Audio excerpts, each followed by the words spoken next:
In the future, humans may need to adapt to a life underwater.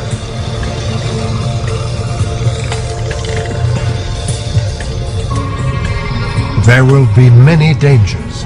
Scalding volcanic fluids and crushing pressures can kill the unwary. In some ways, it's easier to live in space than here. We know more about the moon than the dark depths of our own planet.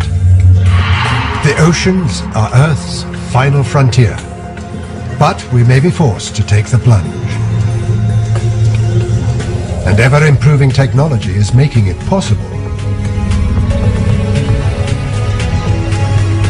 We may soon live as science fiction writers have long imagined, under the sea.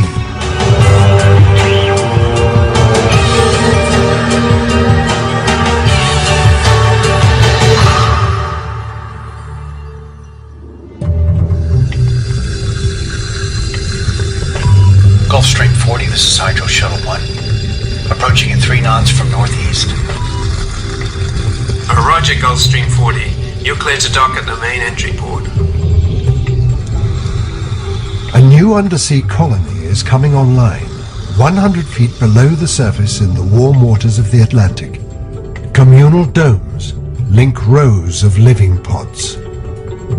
The first aquanaut families are on their way to take up residence. Some have dreamed and prepared for this moment their whole life. For others, this is their first trip beneath the waves.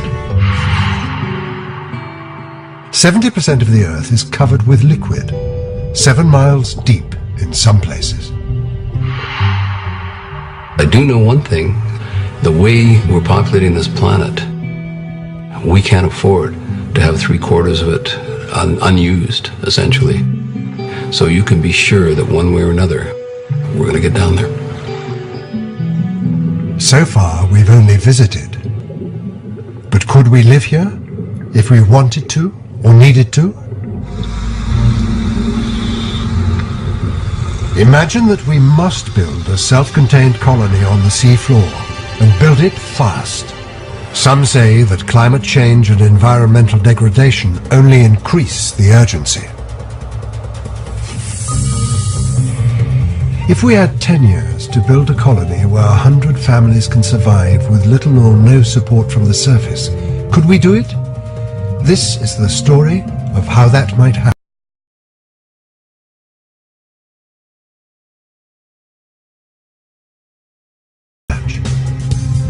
There are no humans that live in the oceans permanently, none. There are a lot of visitors, but no person, no family, no colony has ever lived there permanently before. Only a handful are even trying. One of them is Lloyd Godson, a 32-year-old marine biologist.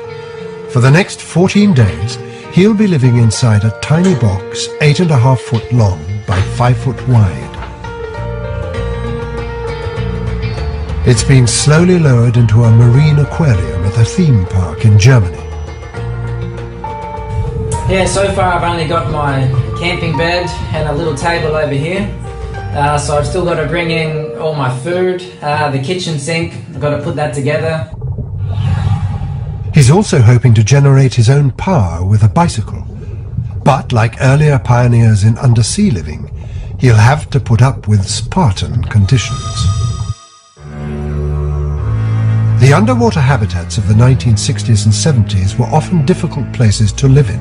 If we look at the life support systems and the habitation issues of the previous habitats, we find that they were stainless steel cocoons that were very unlivable. No one would want to go live in a place like that for a long period of time.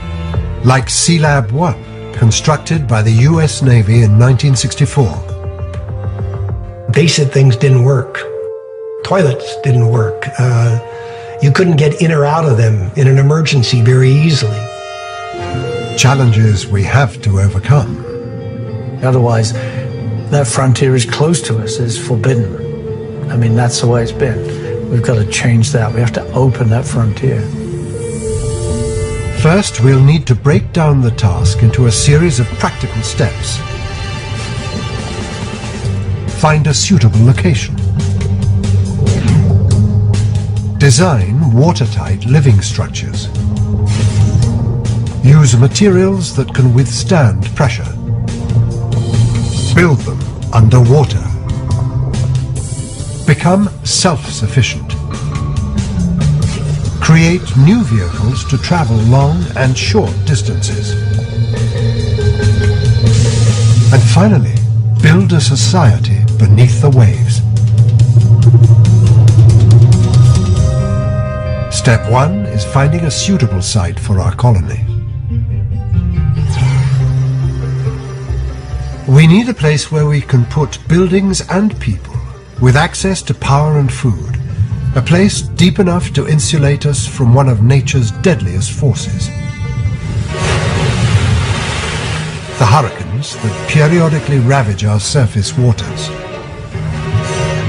Not too deep, because the deeper you go into the ocean, the higher the water pressure and the greater the danger. Just 10 feet down, a diver can rupture an eardrum if he can't equalize the pressure. 1,000 feet down, and a diver's lungs will be crushed. So we must find a sweet spot for our colony. But where? We have better maps of Mars and the Moon than we do of the parts of our own planet covered by water. We can see space and we can long to be up there. We can't see down. But satellites equipped with more sophisticated sensors are piercing Earth's hidden ocean depths. This newly acquired data, coupled with improved visualization techniques, is revealing new mountain ranges and valleys we didn't know existed. One possible site for our colony is off the coast of Washington State, a volcanic seamount. Submersibles and unmanned vehicles from research organizations as well as private industry are starting to explore these underwater mountains. What makes them attractive to an undersea colonist is that they're self-contained islands of life, sometimes reaching almost to the surface. This is particularly true in some of the seamounts of the North Pacific. So the colony could locate there, and they could have this rich source of food from the water surrounding them. Seamounts can occur near the mid-ocean ridge, the 40,000-mile-long undersea mountain range. Here, volcanic explosions continually add new seafloor. In the dark depths once thought empty, we've discovered islands of exotic life. They thrive on heat welling up from the Earth's molten core. The creatures crowd around black smokers, vents that spew out a scalding mineral-laden brew, ready to be mined. So instead of digging these things out of the ground, and destroying vast mountain ranges and everything else, you mine the fluid. You've got pure metals, you put those in a skip, you send them to the surface, that's your product.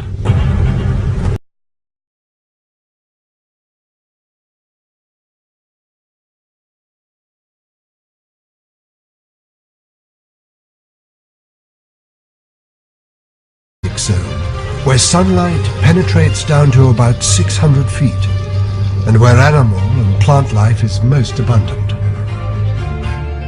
For that reason, colony planners may decide the best place to build is off the east coast of Florida, along the continental shelf. It extends up to 60 miles from the mainland, with water depths generally under 600 feet. One well-tested site is Conch Reef off the Florida Keys. It's home to one of the world's only active undersea research labs, Aquarius, run jointly by NOAA, the National Oceanic and Atmospheric Administration, and the University of North Carolina at Wilmington. For 20 years, scientists have been conducting 10-day underwater missions here. 50 feet below the surface, they're drawn by the same qualities that make it attractive to a colony: ample sunlight and a rich diversity of marine life. But there is a catch. Florida is right in the middle of one of the world's most active hurricane zones. You would have to make sure that you design your colony structures to be hurricane proof, because you can't afford to evacuate your entire colony every time there's a storm coming by. Placing the habitat in slightly deeper water would also help, say 100 feet down. Having chosen our location, we begin year 2 of the 10-year program to build our imaginary undersea colony. Extensive surveys are underway using robots and divers in preparation for the next step, putting buildings and people in place.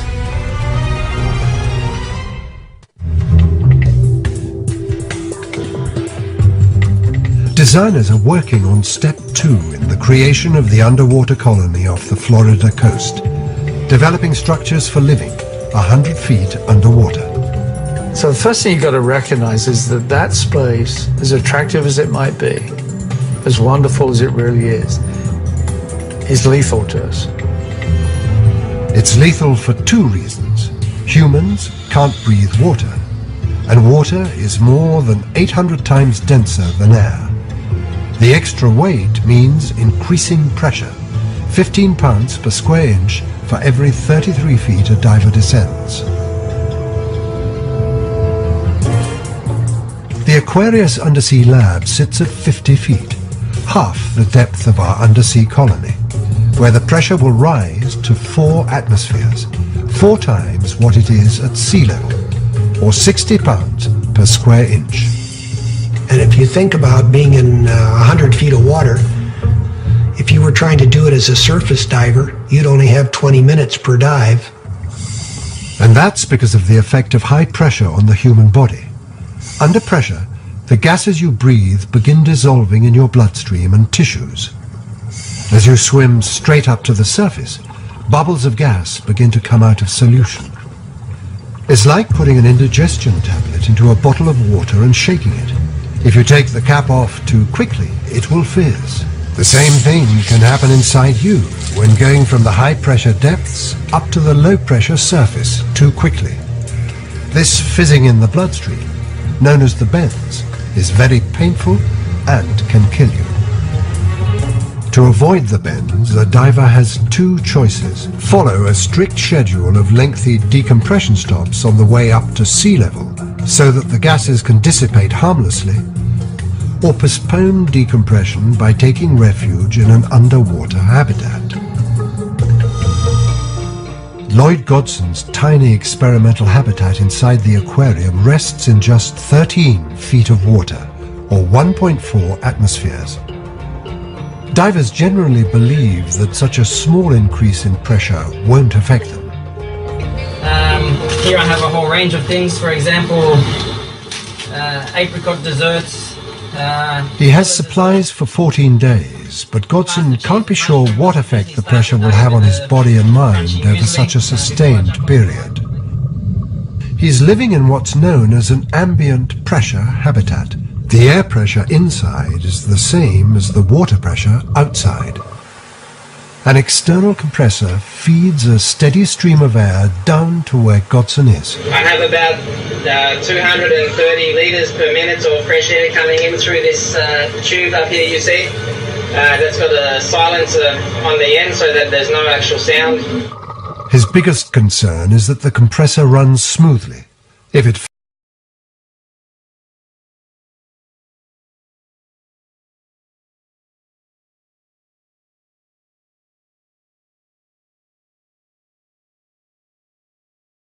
an assistant can make sure he doesn't drown in his sleep. Of course, the security camera needs to be able to see me when I'm in bed, so I have to leave this one on. Then I pull my curtains and say goodnight to my fishy friends.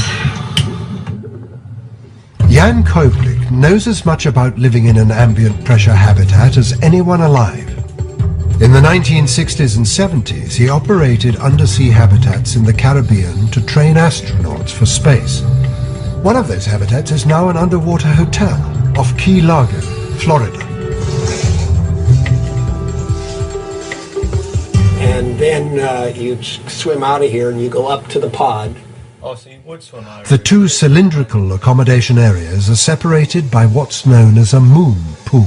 The first generation of habitats usually had open doors.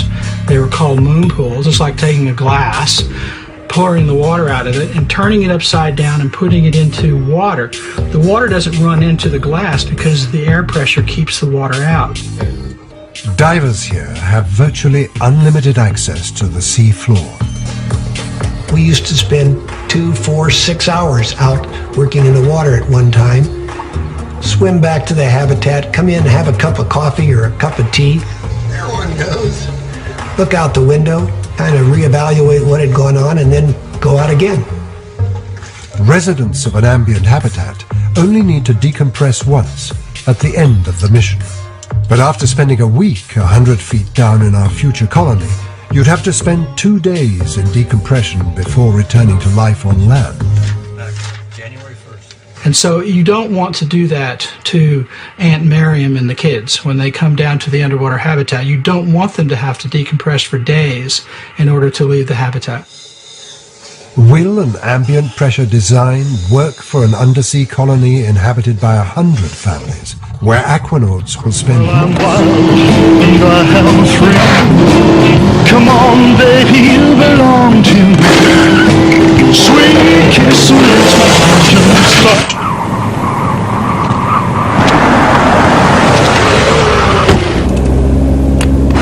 Well, I'm wild and I am free.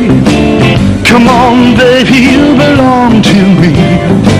Sweet kiss makes my engine start. The way you move, you own my heart. Sweet kiss makes my engine start. The way you move, you own my heart.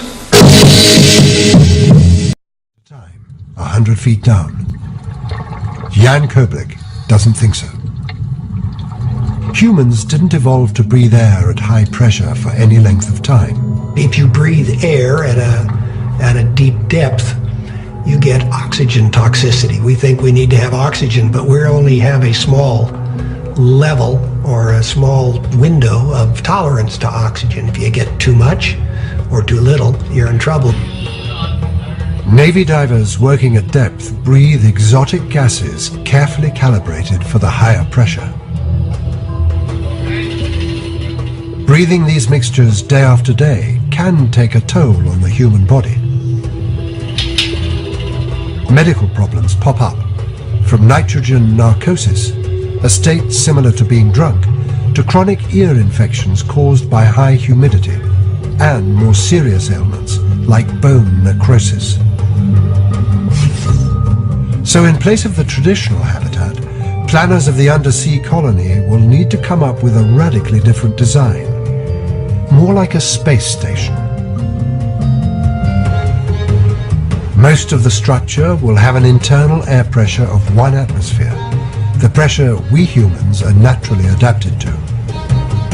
Airlocks will separate living quarters from the work areas that provide divers direct access to the sea floor. These areas must remain at the higher ambient pressure of the surrounding ocean.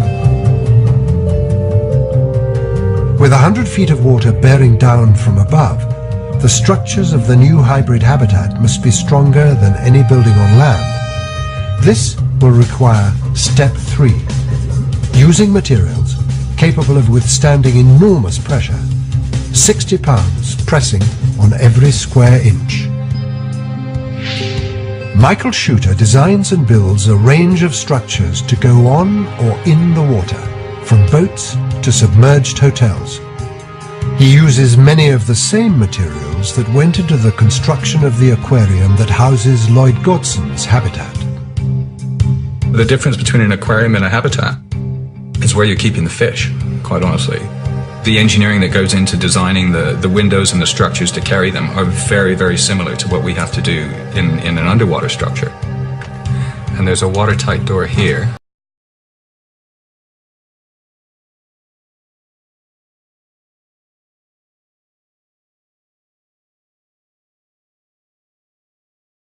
Designers had to keep habitat windows small for fear of leaks or something worse.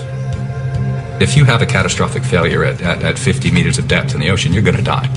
So I can be super confident that after having produced a design for a window or a viewport that's 2 meters by 4 meters, that because of the methods that we have to analyze how that structure is behaving, I can very happily put that into that situation. In addition to withstanding pressure, clear acrylic can resist the corrosive effect of seawater better than traditional steel. As it does in an aquarium, this material could also give undersea colonists a spectacular view. Where you're sitting is surrounded by this amazing environment. So absolutely want to maximize the view. We want to maximize the impact of what's going on around. You know, the idea of gardening with corals and giant clams, and you know, this is totally possible. But designing future living pods and communal spaces to house restaurants and exercise facilities may be the easy part. Getting them on site is the real challenge. Designers may decide the most efficient way to construct the individual modules that make up the undersea colony is in shipyards and dry docks, much like they construct modern submarines. Perhaps the submarine builders will be the ones to do the building, since they have the expertise. They'll need to lower the modules to the sea floor and then link them up to one another. That brings us to step 4. Assembling the undersea colony. Robots can do much of the work, but it will also take a new generation of commercial divers to carry out this ambitious task. Those ready to risk their lives building and maintaining structures underwater. Today, Phil Newton designs and builds submersibles.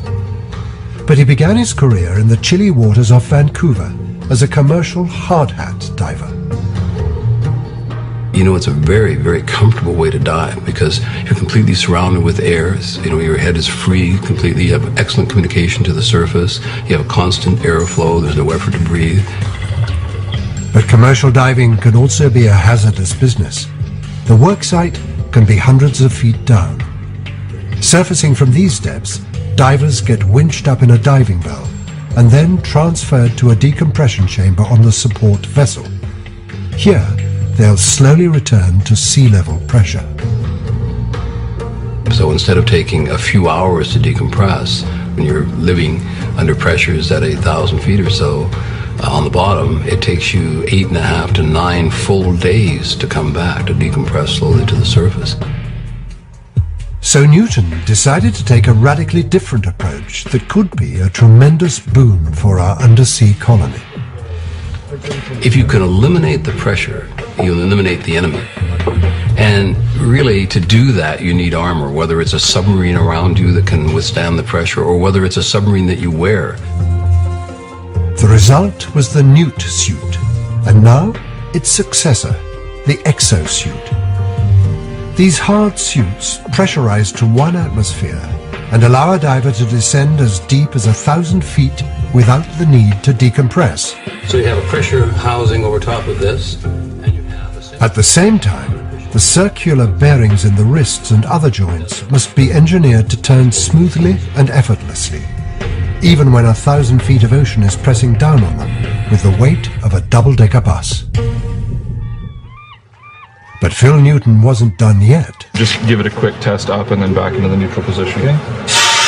Yep. To extend the diver's working range down still deeper, he applied his inventiveness in a new direction. With the digital revolution, with the electronics that were available now, why couldn't you make a sub that's not much bigger than you are and had powerful thrusters and whatnot and fly you through the water? It's also fitted with a powerful manipulator arm that allows the sub-pilot to retain some of the dexterity of a diver. With pre-dive checks complete, another new pilot is ready to take his craft into the water. A mini-sub, like Deep Worker 2000, would give aquanauts the freedom to explore the area around their undersea colony down to a depth of 2,000 feet, with no sensation of the pressure. I want people to be not exposed to pressure. I want them to be able to work and to live and to play at the bottom of the sea without having to pay that enormous price. As humans, we're naturally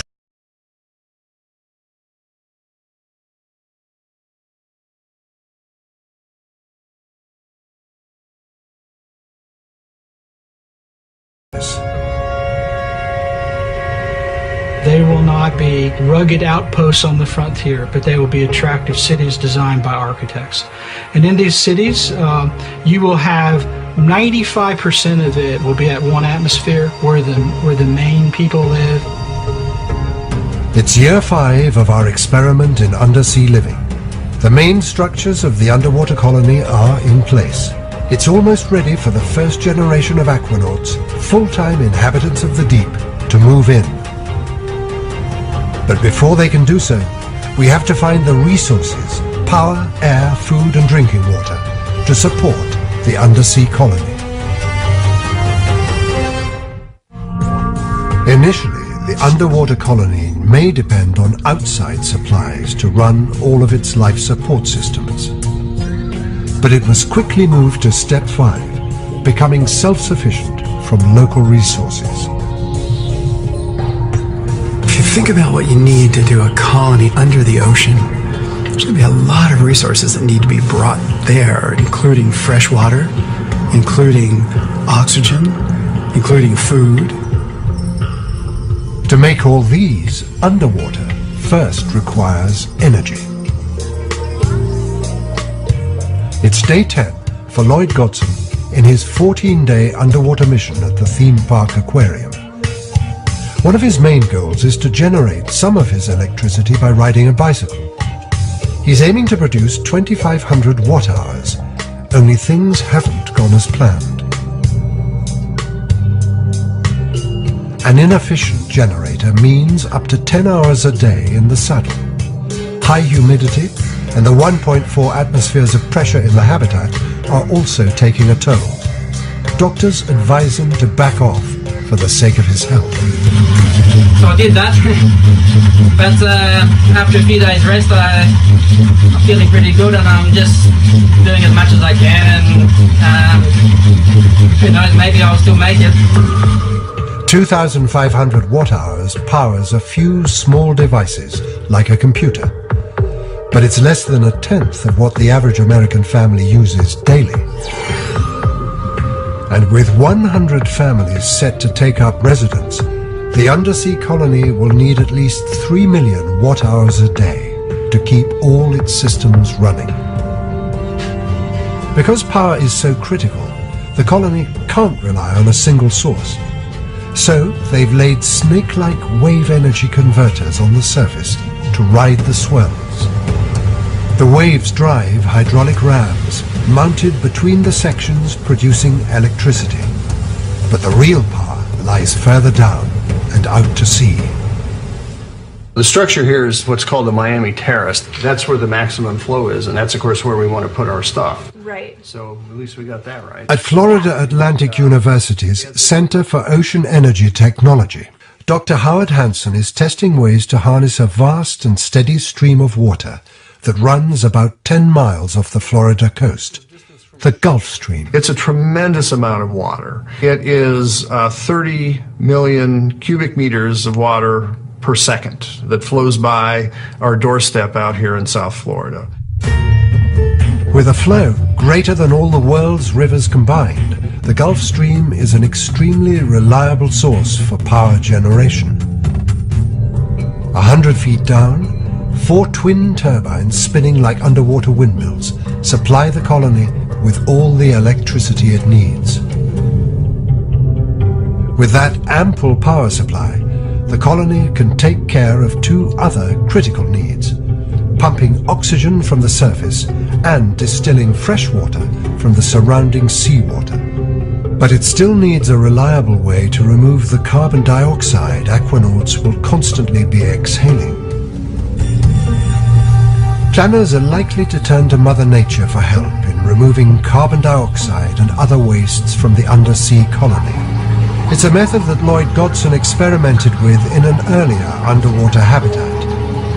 The air in the habitat was run through a coil filled with single-cell algae called chlorella.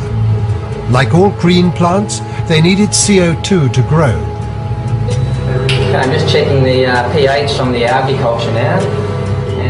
But the system failed to work efficiently. By day 12, his blood pressure was rising to dangerous levels, a sure sign of too much carbon dioxide. Pretty high again now, so. You there, Carolina? My wife made a dive inside the habitat to visit me. She took one look at me and said, "You need to come out." And I respected that because I thought she knows me better than anyone and she can see I'm not looking good. Now, an improved process for growing the same algae is being developed. So this is chlorella, right? Yes, this is the chlorella. Bioengineer Jonathan Trent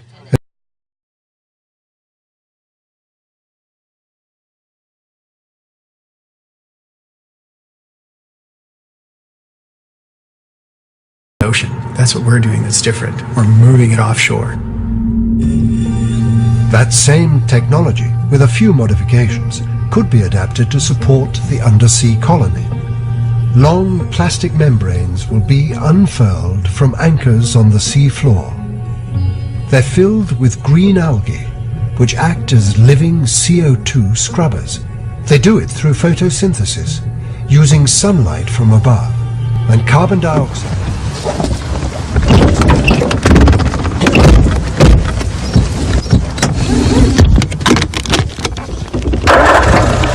I wanna fuck you in the ass.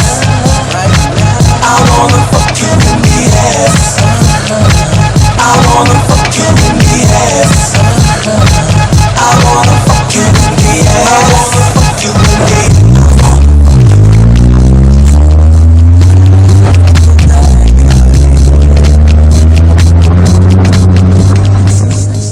the colony.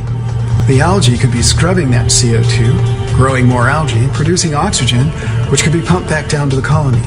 And those same algae could live off the wastewater of the colony, turning that wastewater into clean water. Every few days, when a fresh algae crop is ready, the bags could be reeled in and harvested. The algae can be turned into biofuel, but the undersea colony can use it instead as a food source. As much as 50% of the dry weight of algae is high-quality protein. But a steady diet of algae balls and algae pasta, washed down with algae smoothies, would almost certainly set off an undersea mutiny. The colony will need to find ways to diversify its food supply. Today's underwater habitats function like artificial reefs attracting fish. For a future colony, this could become the basis for both a sustainable fishery and undersea aquaculture. And there'll be plenty of challenges for aspiring undersea chefs.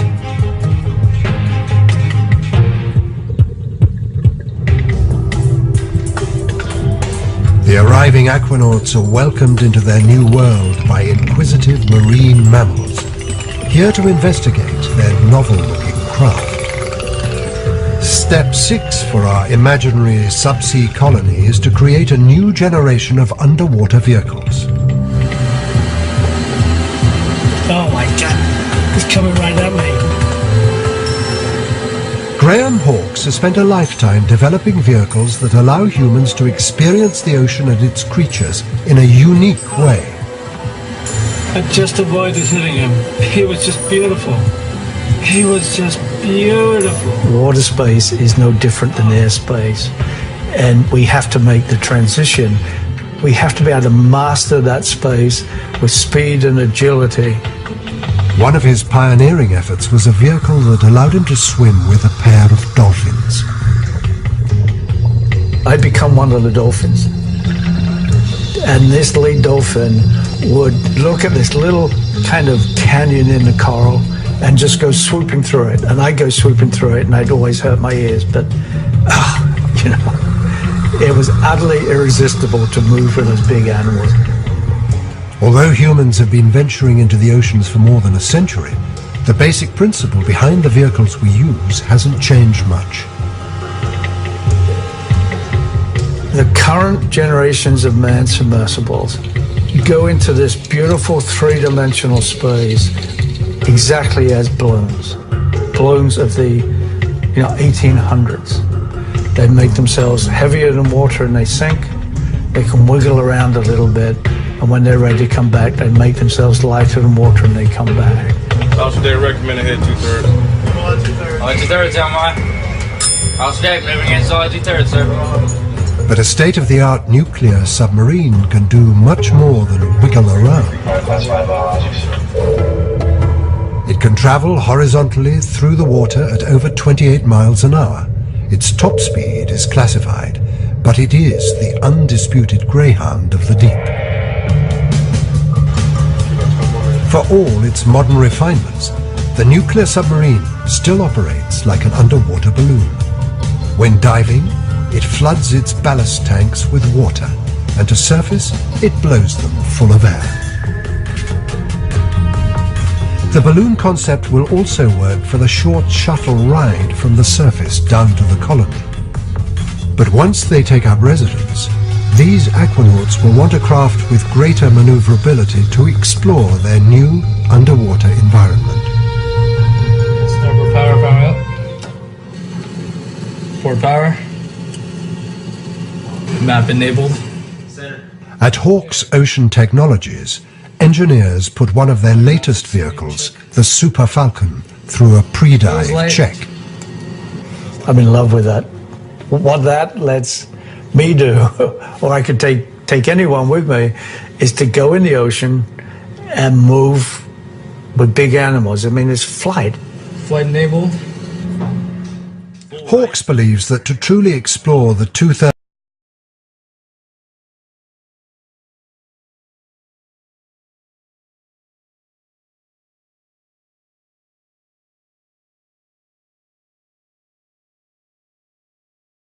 all we've done is taken everything that happened with flight in air and applied it to a fluid which is 850 times denser.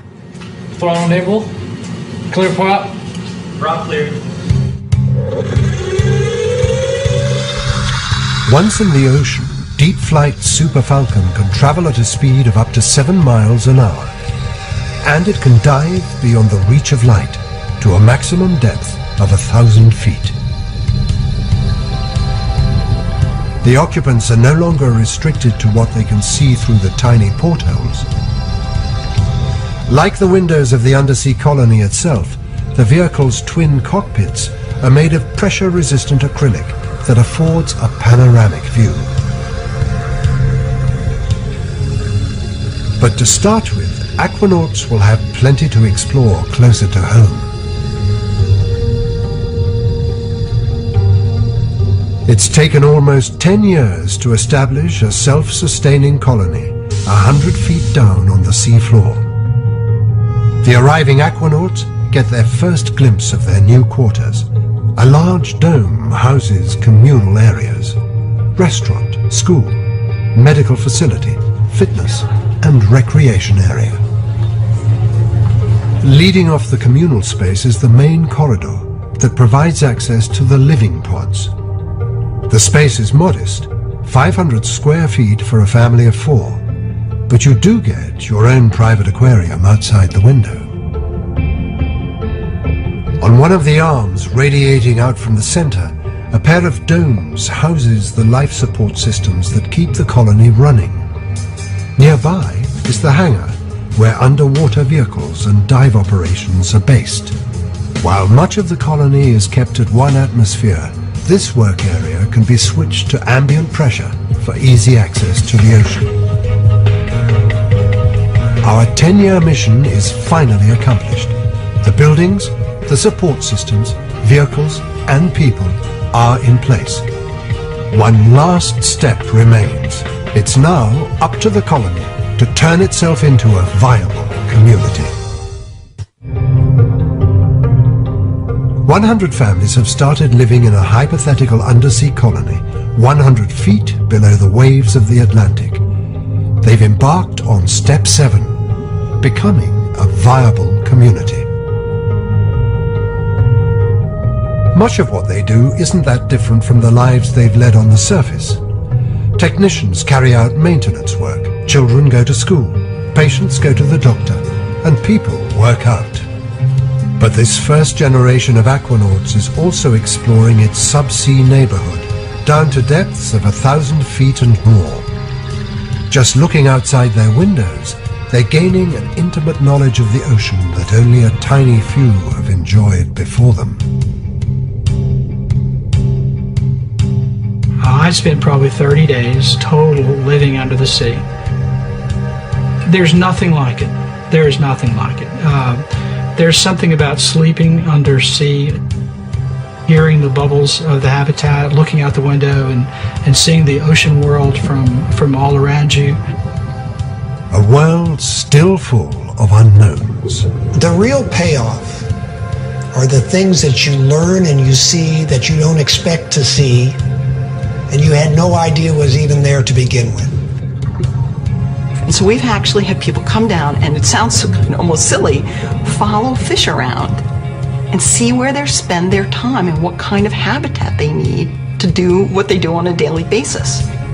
From that wealth of observations and scientific data, researchers can begin to extract the seeds of an undersea economy, identifying species that could produce technological breakthroughs. You hear about, jellyfish and the gelatinous part of the jellies and transparency and how that might play a role in optics, or the skin of octopus and squid and color change and camouflage. Whether it's mining or medicine, food production or power generation, there are many promising areas of exploration. Life in the undersea colony is beginning to find a rhythm.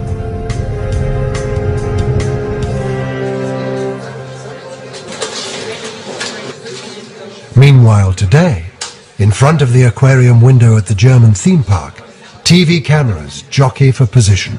The final minutes of Lloyd Godson's 14 days in a cramped underwater habitat are ticking away.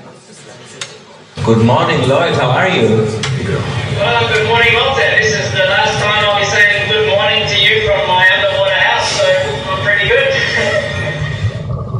Especially because last time a faulty life support system cut him short at day 12. Now, he's only seconds away from achieving his 14-day goal.